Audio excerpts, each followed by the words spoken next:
अगर आपके मोहल्ले में कुछ नए लोग अचानक से नजर आने लगे हैं तो घबराना मत। ये वही पुराने लोग हैं, बस पबजी बैन होने से ये बाहर निकल आए।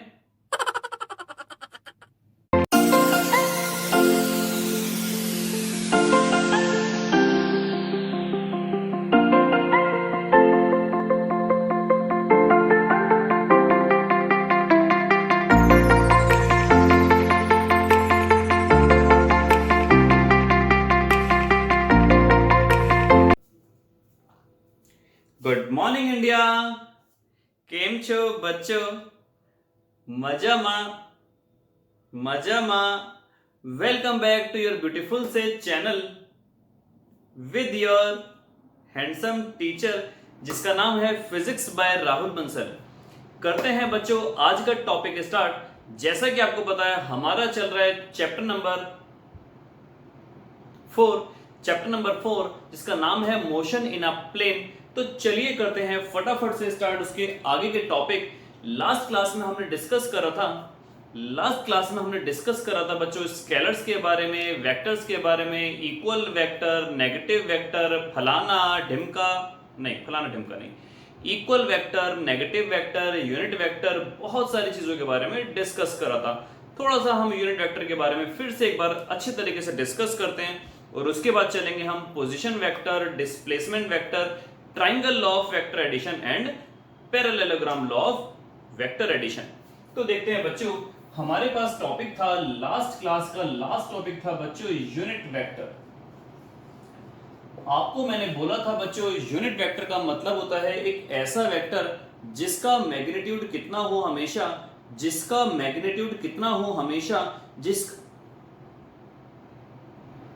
मैग्नीट्यूड 1 हो हमेशा।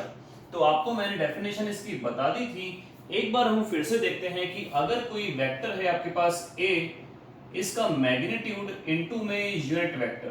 तो बच्चों अगर हमें कभी यूनिट वेक्टर निकालने के लिए आए, आप क्या काम करेंगे? वेक्टर को उसके मैग्नीट्यूड से डिवाइड कर देंगे।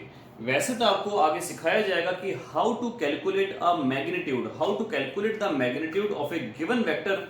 फिर भी आपको यहां पर बता दिया जाता है शॉर्ट फॉर्म में कि अगर आपको कोई वेक्टर a दिया है अलोंग द लाइन, तो 2i अगर आपको दिया है तो इसका मैग्नीट्यूड होगा बच्चों जस्ट 2। अगर आपको इन द प्लेन दिया हुआ है 2i प्लस 3j, तो बच्चों मैग्नीट्यूड होगा इसका x कंपोनेंट और y कंपोनेंट का होल स्क्वायर का रूट। ये हो गया x component plus y component के स्क्वायर का सम का रूट। x कंपोनेंट है बच्चों आपके पास 2, तो हम यहां पर लिखेंगे 2 का स्क्वायर 4, y कंपोनेंट है 3 का स्क्वायर 9, तो ये आ गया आपके पास 13 पे रूट। उसी तरीके से अगर ये हो आपके पास अलोंग द स्पेस, सपोज कीजिए ये है 2i 3j माइनस 4k, तो यहां पर आपके पास जो मैग्नीट्यूड आएगा वो आएगा आपके पास 2 का स्क्वायर 4, 3 का स्क्वायर 9 और -4 का भी हम जब स्क्वायर करेंगे तो वो आपके पास आएगा प्लस का 16। तो ये आपके पास आया बच्चों 29 पे रूट। इस तरीके से हम कैलकुलेट करेंगे अपना मैग्नीट्यूड। तो देखिए अगर हमें यहां पर निकालना हो यूनिट वेक्टर, सपोज कीजिए आपको एक वेक्टर गिवन है, वेक्टर है आपके पास -i plus j plus 2k। आपको बच्चों इसका निकालना है यूनिट वेक्टर। तो सबसे पहले हम निकालते हैं इसका मैग्नीट्यूड। -1 का स्क्वायर 1, 1 का स्क्वायर 1, 2 का स्क्वायर 4, तो ये आ गया आपके पास 6 का रूट। यूनिट वेक्टर जैसे आपको मैंने बताया वेक्टर अपॉन में मैग्नीट्यूड होता है। यूनिट वेक्टर आपको मैंने बताया वेक्टर अपॉन में मैग्नीट्यूड होता है। तो वेक्टर था आपके पास ये -i plus j plus 2k, magnitude आया आपके बच्चों √6। आप इस आंसर को यहां पर भी छोड़ सकते हैं, कुछ बुक्स के अंदर इसको ऐसे लिखा हुआ होता है 1/√6 -i plus j plus 2k। कुछ बुक्स के अंदर बच्चों ऐसे होता है कि -1/√6 और साथ में i प्लस का 1/√6 साथ में j और प्लस का 2/√6 और साथ में k। ये तीनों ही एक सी चीजें हैं, तो ये निकल के आया आपके पास क्या? Unit vector. आपको मैंने बोला यूनिट वेक्टर का मैग्नीट्यूड 1 होता है। तो अगर हम इसका मैग्नीट्यूड निकालना चाहें तो देखते हैं मैग्नीट्यूड बच्चों कितना आता है।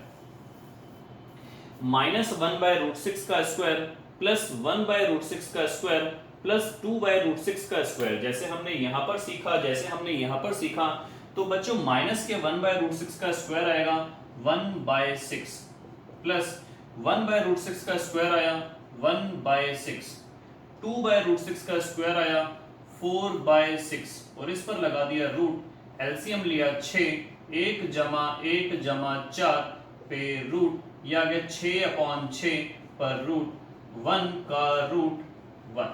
तो बच्चों आपके पास निकल के आया 1।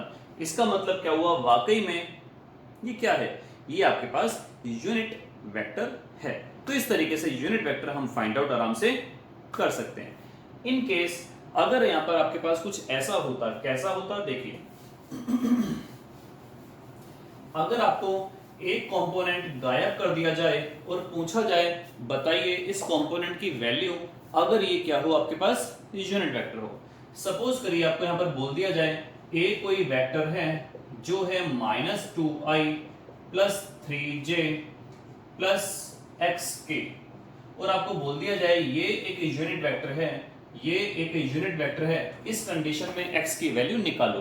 तो आप बच्चों क्या काम करेंगे? आपको पता है इसका मैग्नीट्यूड कितना होगा 1, 2 का स्क्वायर हो गया 4, 3 का स्क्वायर हो गया 9 प्लस ये आएगा आपके पास x स्क्वायर, इसका पूरा रूट इक्वल्स टू 1। तो रूट जब उधर जाएगा तो स्क्वायर हो जाएगा, तो basically x square equals to आ गया x स्क्वायर प्लस 13 आपके पास आ गया 1, और आगे हम करेंगे तो x square equals to 1 minus 13, तो x स्क्वायर इक्वल्स टू -12। ऐसी कंडीशन पॉसिबल है ही नहीं। अगर आपसे क्वेश्चन आता है कि बताइए what is the value of x for this vector is a unit vector, तो क्या x स्क्वायर की वैल्यू -12 आ सकती है? नेवर, बिकॉज किसी भी नंबर का स्क्वायर नेगेटिव नहीं हो सकता। तो ऐसी कंडीशन में आप बोलोगे no value of x, there is no value of x for which this can be a unit vector. अगर यहां पर पॉजिटिव हो जाता तो आप डेफिनेटली वहां पर निकाल पाते x की वैल्यू। तो इस तरीके से कुछ न्यूमेरिकल्स आएंगे, हम डाउट क्लास के अंदर कुछ और न्यूमेरिकल्स करेंगे। नेक्स्ट टॉपिक पर आते हैं जो है आपका पोजीशन वेक्टर और डिस्प्लेसमेंट वेक्टर।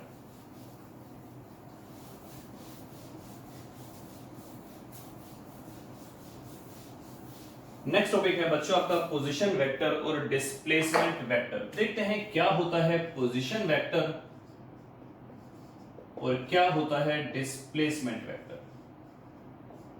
पहले बात करते हैं बच्चों पोजीशन वेक्टर की। सपोज करो अगर ओरिजिन है इस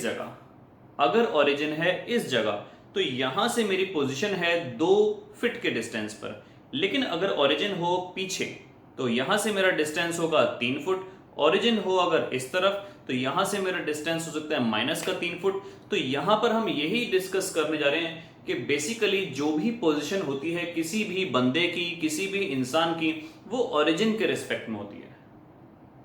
अगर मैं बात करूं कि मेरा इस कैमरे से कितना डिस्टेंस है, तो हम यहां पर बात करेंगे what is the distance of me with respect to camera, जैसे आपने रिलेटिव वेलोसिटी में पढ़ा था।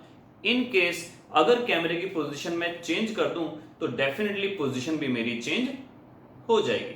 तो पोजीशन वेक्टर का मतलब बेसिकली होता है किसी भी पॉइंट की location with respect to origin. तो बच्चों अगर सपोज करो मैं एक कार्टेशियन कोऑर्डिनेट बनाऊं, ये हो गया मेरे पास y एक्सिस, ये हो गया मेरे पास x एक्सिस, ये हो गया ओरिजिन। तो सपोज करो बच्चों ये एक पॉइंट आपने लिया और इसके कोऑर्डिनेट्स हो गए x1 y1, ये हो गया बच्चों इसका x और ये हो गया इसका y, ये हो गया बच्चों इसका x और ये हो गया इसका y, और यहां से यहां तक हमने डाल दिया पोजीशन इसकी ऐसे, ये नाम दे दिया हमने इसका point A, initial position point A. इतनी बात क्लियर है? बिल्कुल क्लियर है। चलते हैं आगे। कुछ टाइम बाद सपोज करो ये पॉइंट डिस्प्लेस होकर यहां पर आ गया, इस पॉइंट का नाम दे दिया बी, ए से बी की तरफ आया, ऐसा हमने एरो बना दिया और ये कहलाएगी position vector of B.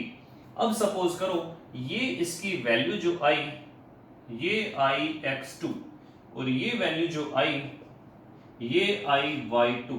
x की वैल्यू बढ़ गई लेकिन y की वैल्यू घट गई, तो ये बच्चों आया आपके पास कोऑर्डिनेट्स निकल के x2 और y2। तो हम यहां पर लिखेंगे कि a is the initial position, a is the initial position of particle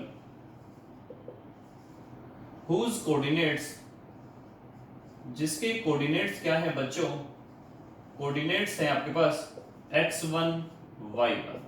तो अगर मैं बात करूं इसका पोजीशन वेक्टर क्या होगा बच्चों, पोजीशन वेक्टर होगा OA, ये कहलाएगा आपके पास position vector, initial position vector, position vector. Is it clear?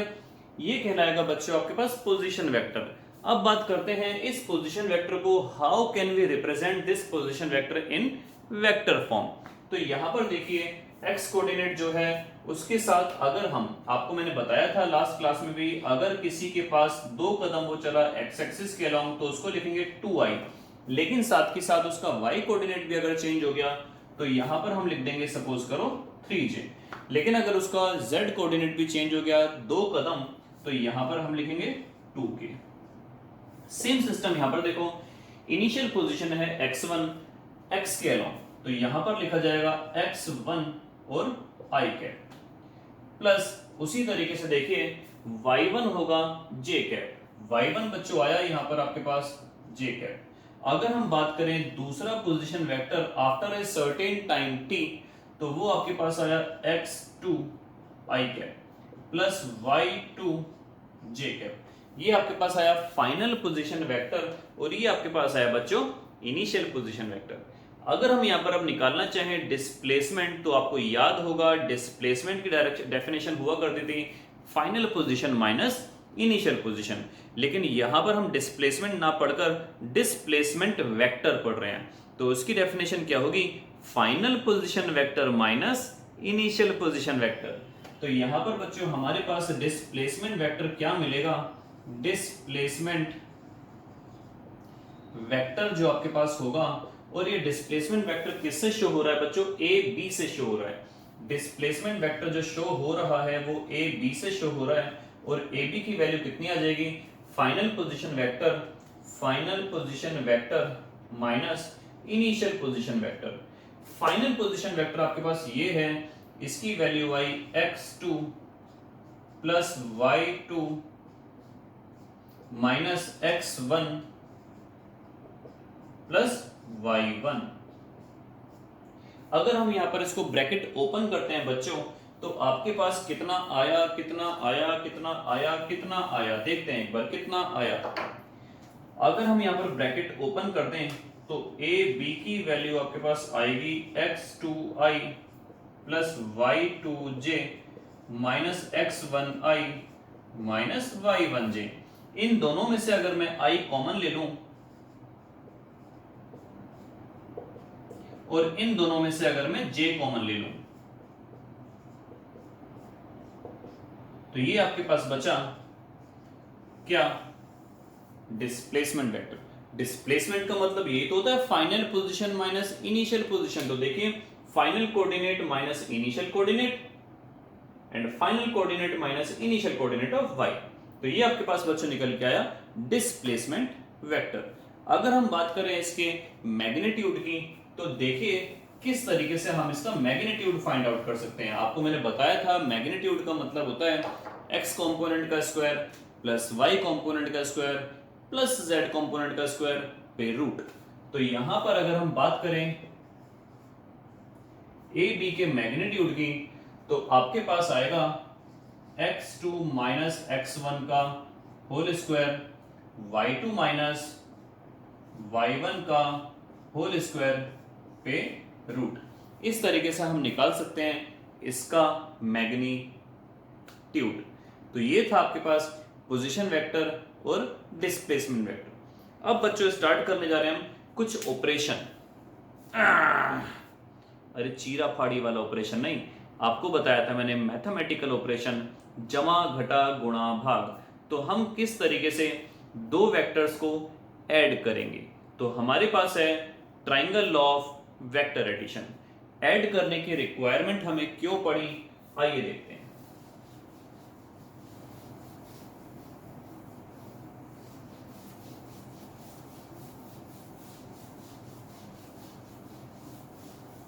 देखिए बच्चों, सपोज करो मेरे पास ये एक मार्कर है, रियलाइज करना, इसको महसूस करना। मेरे पास ये एक मार्कर है, मैंने इस पर फोर्स लगाई 4 न्यूटन की। कितनी फोर्स लगाई? 4 न्यूटन की। कितनी फोर्स लगाई? 4 न्यूटन की। पीछे से एक मेरी दोस्त आया, पीछे से एक दोस्त आया और उसने भी इसी डायरेक्शन में फोर्स लगाई। कितने न्यूटन की? 3 न्यूटन की। तो इस पर नेट फोर्स कितनी लगी बच्चों? बिल्कुल सही सोचा आपने, 4 न्यूटन मैंने लगाई, 3 न्यूटन मेरे दोस्त ने लगाई, सेम डायरेक्शन में लगाई, तो नेट फोर्स लगी इस पर 7 न्यूटन की। आप मुझे बताओ, जब एक ही डायरेक्शन में हम फोर्स लगाएंगे, एक ही डायरेक्शन में फोर्स लगाएंगे, किसी पार्टिकल पर एक ही डायरेक्शन में फोर्स लगाएंगे, एक ही डायरेक्शन में फोर्स लगाएंगे, तो दोनों फोर्सेस के बीच में एंगल कितना हुआ? 0 डिग्री। इनको हम बोलते हैं पैरेलल फोर्सेस। इनको हम बोलते हैं पैरेलल फोर्सेस। और जब भी पैरेलल होता है तो ऐसी कंडीशन में दोनों फोर्सेस को हम जस्ट ऐड कर देते हैं। लेकिन क्या होगा कि अगर ऐसा हो जाए, मैंने फोर्स लगाई 4 न्यूटन की, इधर से फोर्स लगाई गई 3 न्यूटन की, तो ऐसी कंडीशन में आप समझते हो इस पर फोर्स बचेगी नेट 1 न्यूटन, और किस डायरेक्शन में? बड़ी वाली डायरेक्शन में, बड़े वाली। तो नेट फोर्स आई इस पर 1 न्यूटन की। अगर किसी पार्टिकल पर फोर्स लगती है इस तरफ से 4 न्यूटन, इस तरफ से 3 न्यूटन, तो बच्चों नेट फोर्स आई आपके पास 1 न्यूटन। नेट फोर्स आई 1 न्यूटन। ऐसी फोर्सेस को हम बोलते हैं anti parallel forces, anti parallel. और यहां पर थीटा आता है आपके पास 180 डिग्री, यहां पर थीटा आता है आपके पास 0 डिग्री। Is it clear? लेकिन क्या होगा कि अगर दो फोर्सेस के बीच में एक एंगल क्रिएट हो, दो फोर्सेस के बीच में एक एंगल क्रिएट हो, 10 degree, 20 degree, 30 degree, 31 degree, 44 degree, 67 degree, 112, 190, कुछ भी एंगल, तो ऐसी कंडीशन में बच्चों इस प्रॉब्लम को सॉल्व करने के लिए हमारे पास निकल के आया एक मेथड जिसका नाम है triangle law of vector addition. तो चलिए करते हैं start. Triangle law of vector addition क्या कहता है? तो बच्चों triangle law of vector addition क्या कहता है देखते हैं फटाफट। सबसे पहले लिखते हैं हेडिंग, टॉपिक नाम है ट्राइंगल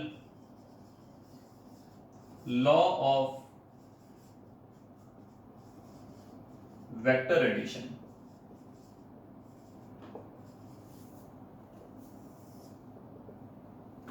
तो triangle law of vector addition कहता है बच्चों, अगर ये एक पार्टिकल है, इस पर एक फोर्स लगी ऐसे, या एक वेक्टर लगा ऐसे, और दूसरी फोर्स लगी है ऐसे, या दूसरा वेक्टर लगा है ऐसे।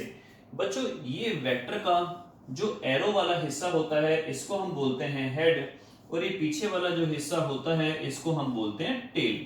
तो ऐसे मान के चलो इस पार्टिकल पर इस फोर्स का या इस वेक्टर का हेड टच है और इस वाले वेक्टर की टेल टच है। तो ऐसे मान के चलो इसका इफेक्ट जो है वो बाहर की तरफ है, इसका इफेक्ट जो है वो बाहर की तरफ है, इसका इफेक्ट बाहर की तरफ है, मतलब ये इस पार्टिकल को यहां धकेलना चाहता है। तो इन दोनों फोर्सेस या इन दोनों वेक्टर्स के बीच में जो एंगल बना वो ये वाला लेंगे, थीटा। कितना बना? थीटा। तो इन दोनों का नेट रिजल्ट जो आएगा, आप समझ सकते हैं कि अगर ये एक डिब्बा है, मैंने इसको इस डायरेक्शन में धक्का मारा, ये डायरेक्शन कौन सी है हमारे पास? East west. North south. अगर मैंने इसको ईस्ट डायरेक्शन में धक्का मारा और मेरे दोस्त ने इसको नॉर्थ डायरेक्शन में खींचा, ईस्ट और नॉर्थ में करा, तो डेफिनेटली यहां कहीं बीच में जाएगा, इस डायरेक्शन में, north east. Exactly north east होगा या थोड़ा बहुत झुका हुआ होगा, वो डिपेंड करेगा इसकी फोर्सेस के मैग्नीट्यूड पर, लेकिन इतना कंफर्म है कि नॉर्थ और ईस्ट के बीच में ही कहीं ना कहीं जाएगा। तो इस तरीके से हम कह सकते हैं कि पार्टिकल को ऐसे भी धक्का मारा और ऐसे भी धक्का मारा तो नेट रिजल्टेंट जो होगा, पार्टिकल पर लगने वाली जो नेट फोर्स होगी वो ये वाली होगी। इसको हम बोलते हैं आर, और इसको हम बोलते हैं बच्चों रिजल्टेंट। क्या बोलते हैं? रिजल्टेंट। रिजल्टेंट का मतलब होता है net effect of these two forces, net effect of these two forces. तो हम यहां पर ट्रायंगल का नाम दे देते हैं W X Y Z। ये एंगल हो गया आपके पास 90। एक बार फिर से समझ लेते हैं। इस फोर्स का नाम है, इस वेक्टर का नाम है A, इस वेक्टर का नाम है B, इस पॉइंट पर ये दोनों वेक्टर्स लग रहे हैं, इस एंगल का नाम दे दिया थीटा, और ये है आपके पास रिजल्टेंट। डेफिनेशन लिखेंगे बाद में, पहले करते हैं डेरिवेशन सॉल्व।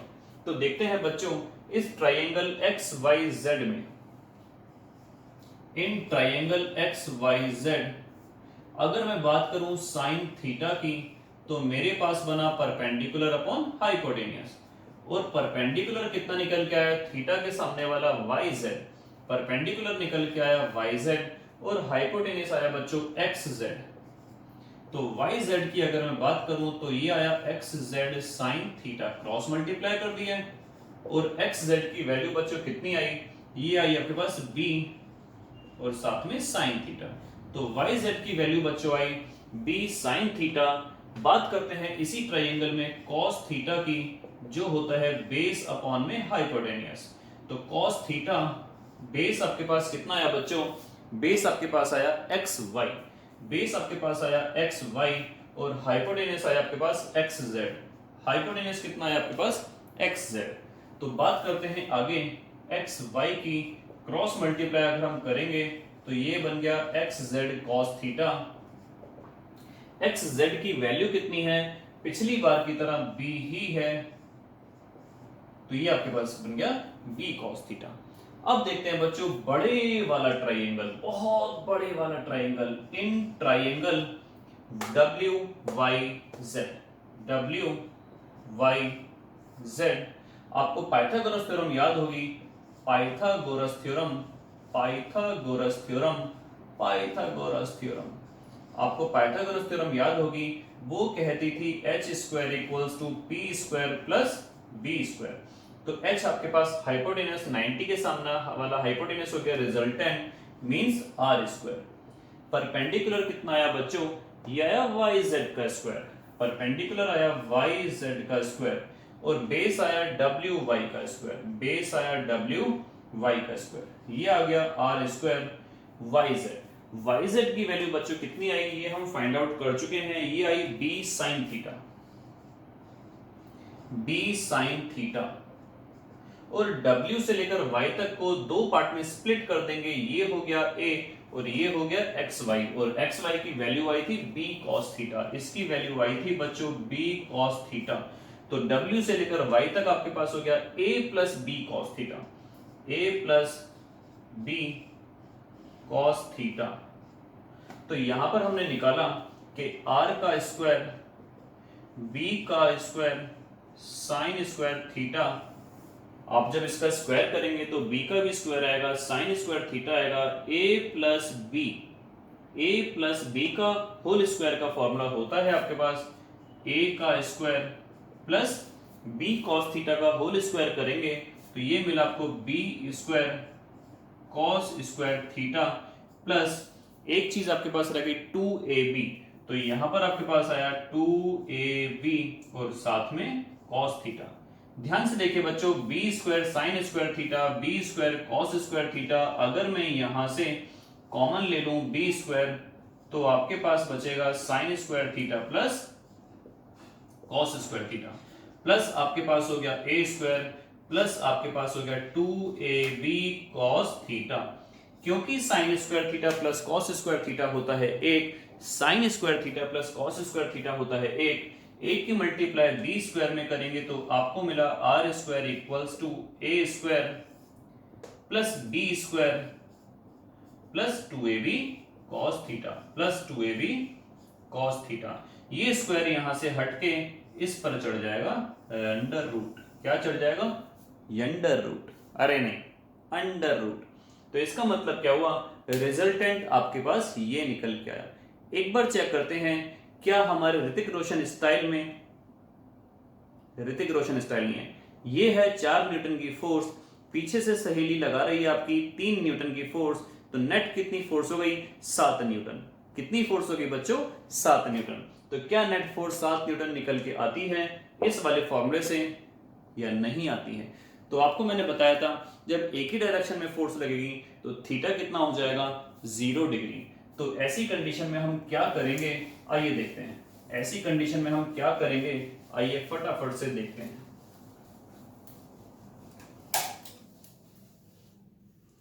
ऐसी कंडीशन में बच्चों अगर मैं बोलूं if theta equals to 0 degree, if theta equals to 0 degree and the two forces are parallel, and the two forces are parallel, तो आर की वैल्यू आपके पास कितनी आई? ये आई A square plus B square plus 2ab cos theta की value आई 0 डिग्री और इस पे अंडर रूट। कॉस 0 की वैल्यू हो गई 1, तो रिजल्टेंट आपके पास आएगा A square plus B square plus 2ab पे अंडर रूट और आर की वैल्यू आ गई ए प्लस बी का होल स्क्वायर पे रूट, स्क्वायर से रूट चला जाएगा तो आर की वैल्यू बच्चों आपके पास मिली a प्लस बी जो है मैक्सिमम। मैक्सिमम का मतलब क्या हुआ? 4 और 3 का मैक्सिमम आंसर कितना आएगा? 4 जमा 3 दैट इज योर 7। तो इसका मतलब हुआ वाकई में आपका आंसर 7 आ जाएगा। और बच्चों अगर थीटा हुआ 180 डिग्री, इसका मतलब क्या हुआ? अपोजिट डायरेक्शन में। तो यहां पर 4 और 3 का रिजल्टेंट निकल के आना चाहिए था 1।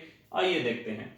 तो अगर r की वैल्यू हो जाए आपके पास a square plus B square plus 2ab, theta की वैल्यू 0 की जगह 180 आ जाए, इस पे रूट cos 180 की वैल्यू होती है -1, तो आपके पास r कितना आएगा? a square plus B square minus 2ab पे रूट, ये बन जाएगा बच्चों a माइनस बी का होल स्क्वायर पे रूट, स्क्वायर से रूट कैंसिल, तो अल्टीमेटली r की वैल्यू आ गई a माइनस बी, r की वैल्यू आ गई a माइनस बी और ये होगी आपके पास मिनिमम। तो एग्जाम में अगर क्वेश्चन आए कि क्या होता है जब थीटा की वैल्यू 0 होती है, आप बोलोगे रिजल्टेंट होगा मैक्सिमम, अदरवाइज रिजल्टेंट होगा मिनिमम। एक बार फटाफट देख लेते हैं triangle law of vector addition की डेफिनेशन क्या है। एक बार देख लेते हैं फटाफट triangle law of vector addition की डेफिनेशन है क्या। तो बच्चों यहां पर ध्यान से देखो, क्या ए वेक्टर बी वेक्टर और रिजल्टेंट ट्राइंगल नहीं बना रहे हैं? बिल्कुल बना रहे हैं। अब देखो ए और बी एक ही ऑर्डर में है, ऐसे चली जुम जुम जुम जुम जुम और ट्रेन मुड़ गई टुंग टुंग टुंग टुंग टुंग, और यहां पर रिजल्टेंट है अपोजिट ऑर्डर में। अगर ये ऐसे होता रिजल्टेंट ऐसे होता तो हम बोलते एक ही ऑर्डर में है, लेकिन रिजल्टेंट यहां पर है बच्चों अपोजिट ऑर्डर में। तो यहां पर हम क्या लिखेंगे? If it states that if two vectors are acting on a particle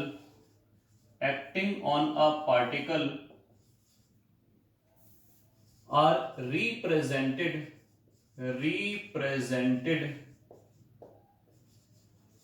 by the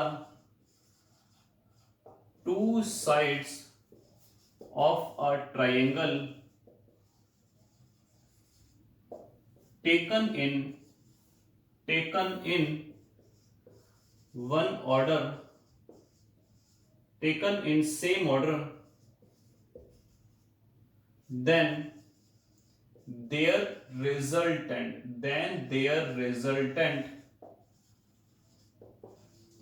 will be the third side of the triangle will be the third side of the triangle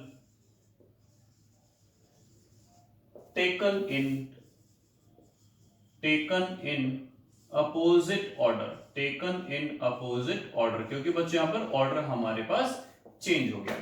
बच्चों resultant जो आपके पास निकल के आया वो exactly निकल के आया एक नंबर, जबकि आपको पता है ये भी एक वेक्टर है, ये भी एक वेक्टर है, तो इनका रिजल्टेंट भी क्या होना चाहिए, एक वेक्टर ही होना चाहिए। लेकिन ये हमारे पास निकल के आया केवल एक नंबर। तो कहां गई इसकी डायरेक्शन? तो डायरेक्शन का पता बच्चों यहां से कैसे लगेगा? रिजल्टेंट जो वेक्टर ए के साथ एंगल बनाएगी ये वाला, इसको हमने बोल दिया बीटा। अगर इस एंगल की वैल्यू आप निकाल लोगे तो हम कह देंगे कि हमने डायरेक्शन ऑफ द रिजल्टेंट भी निकाल ली है। तो अब ध्यान से देखिए, इसके अंदर tan बीटा होता है perpendicular upon base. tan beta perpendicular बच्चों कितना आएगा? बड़े वाले ट्राइंगल में ये आएगा yz, और बेस कितना आएगा? w से लेकर y तक। बेस आएगा w से लेकर y तक। yz की वैल्यू बच्चों हमारे पास आई थी b sin थीटा, और क्योंकि wy दो पार्ट्स में स्प्लिट करा था तो ये आएगा आपके पास a plus B cos theta. इस तरीके से हम एंगल भी निकाल सकते हैं, और एंगल का मतलब होगा हमने क्या सॉल्व कर ली, हमने उसकी डायरेक्शन फाइंड आउट कर ली है। तो इस तरीके से रिजल्टेंट हमारा in terms of magnitude and in terms of direction दोनों निकल के आ चुका है।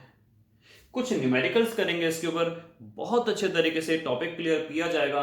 Till then goodbye. कोई डाउट हो तो डेफिनेटली कमेंट बॉक्स में या व्हाट्सएप मुझे करके, जिन बच्चों को नंबर पता है तो आप मुझसे क्वेश्चंस पुट अप कर सकते हैं। टिल देन नमस्कार, जय हिंद।